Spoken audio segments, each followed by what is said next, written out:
Masters. Who's going to beat him? That guy's crazy. Exactly, right?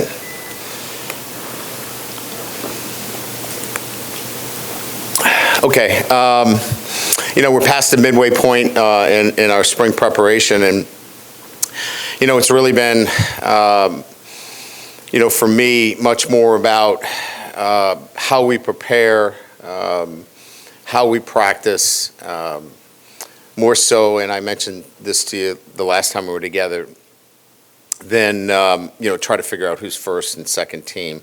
Now as we get, past the, I would say, educational phase of how I want our football team to prepare and practice, we got to start looking at, where are those guys positionally as we move into preseason camp? What's the roster start to look like?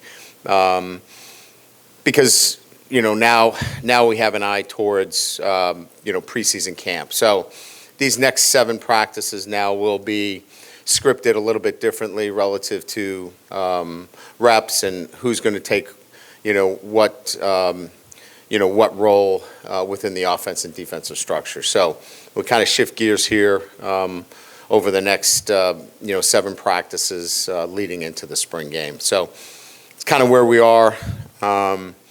Today we scrimmaged with a better intensity. I don't know if it was any cleaner, but it was certainly with better intensity and the kind of competitive spirit that I was looking for. Again, now our focus will be, for example, at the quarterbacks, who's maybe a little bit stronger at an RPO game plan, who might be a little bit better at a traditional, across the field read, offensive structure, and then tailoring it, to the quarterbacks. So that's what you're going to see over the next, 10 days to 2 weeks. With that, we'll open up to questions.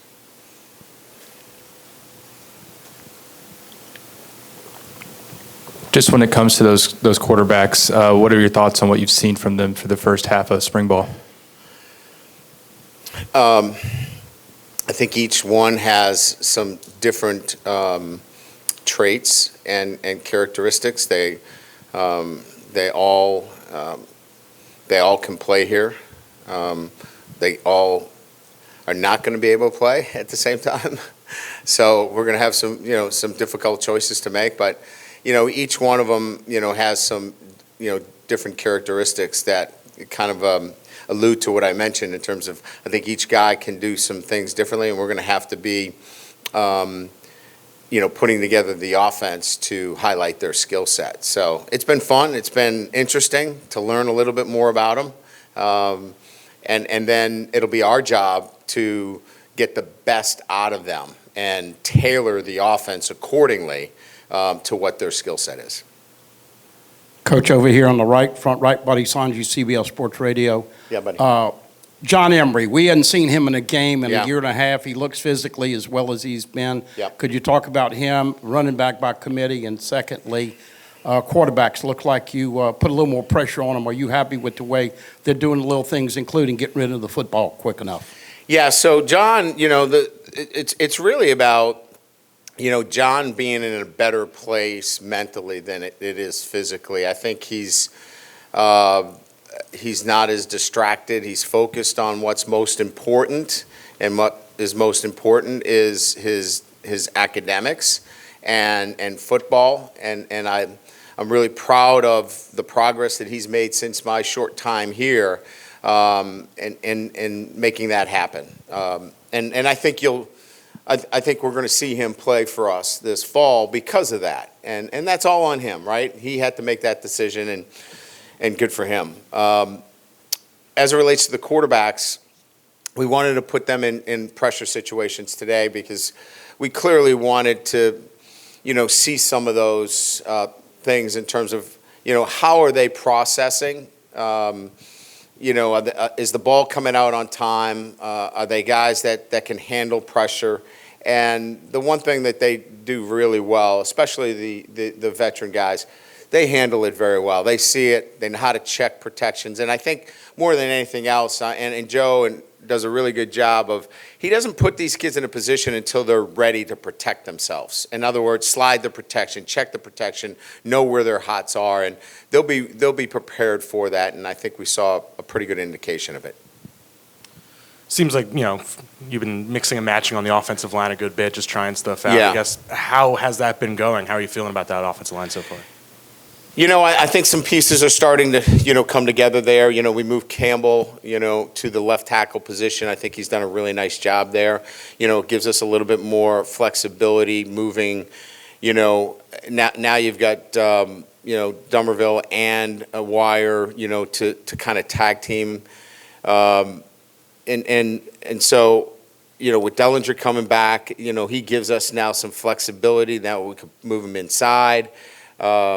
He can, he played tackle last year. So, it's starting to come together for us a little bit. Turner's done a nice job at the center. You guys will get a chance to talk to him today about that.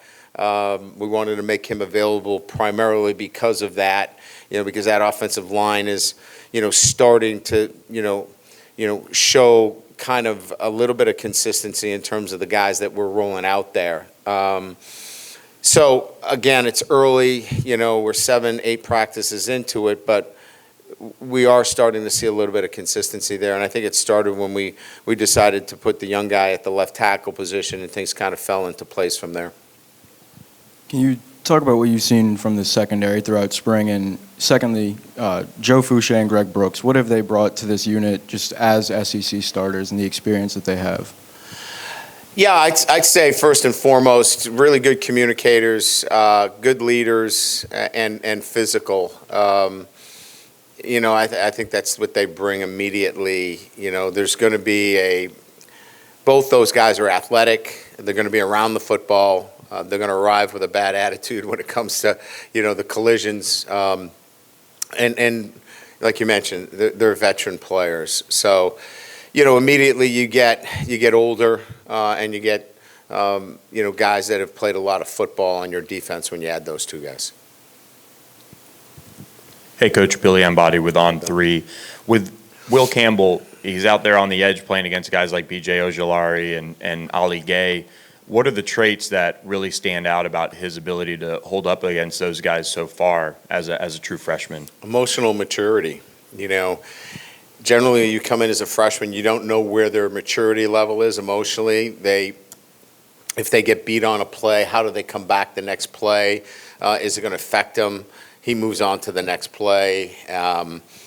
And I just think it's an emotional maturity that he carries as a freshman that's made him a guy that we can plug in as such a young player. And you don't know until you do it, because he's going to have some failures and see how he handles himself. And he just bounces right back in there and gets after it. And so that's kind of what we saw the first 3 or 4 practices. We wanted to make sure that he had that kind of maturity, and we saw it over 3 or 4 practices and said, all right, it's time, let's get him in there. When it comes to Charles Turner at center, that was probably maybe one of the most open spots on that offensive line coming into the spring. Yes. What has he done to step up in that role? Well, he's athletic. He's got some athleticism at the position, and he's got a high football IQ. Certainly as you start to talk about your offense, or any offense or defense, down the middle requires a high IQ. Quarterback, center, middle linebacker, safety, and it shows itself in the NFL. Those are the guys that generally are in the league the longest. So, you're looking at somebody that can make all the calls, get us in the right line calls, and displays an athleticism at the position that we like as well. He's got a ways to go. He has not nailed down the position.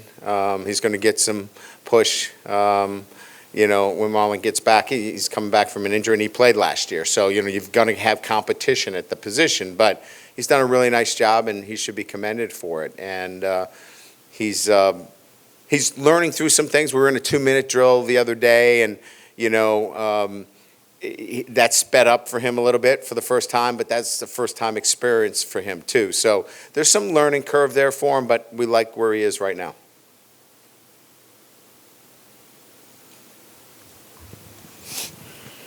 Obviously, well, first off, we haven't seen Jarek Bernard Converse too much lately. I guess what's his status, and also just speaking of quarterback depth and how you're trying to make it work back there.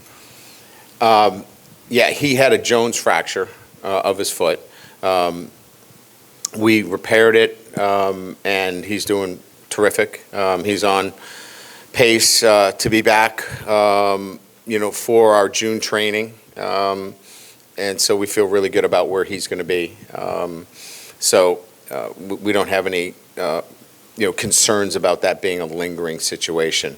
No, it's been difficult. We're really thin at that position. It might be a position that we even look at the transfer portal, to augment that position as well. Okay, I figured that was the Coach. question of the question, right? Yeah, we have to continue to build there. Coach, have you and your coaches come up with a format for the spring game and how you're going to separate the 4 quarterbacks? And secondly, tradition of number 7 and number 18, is that still going to carry over this year? Yeah, those are really good questions. Right now, based upon our situation, unfortunately, it's starting to trend towards an offense versus defense, which I can't stand that. But it's just because of where we are. I mean, for us to think about 39 scholarships and then to play a true spring game was a bit of a leap maybe on my part. So that's where it's trending. I'm not ready to make that announcement today, but that's where it's trending. As for both jerseys, I've done some research on both, and certainly we know the history and tradition and what they represent. I'm going to leave it to our players to make that decision. I think it should rest with the team and the players as to how we carry that tradition on. So we will have a team meeting after the spring, and we'll have a discussion with that, and I'll honor their wishes relative to those 2 numbers. Good? All right, thanks, guys. Gals?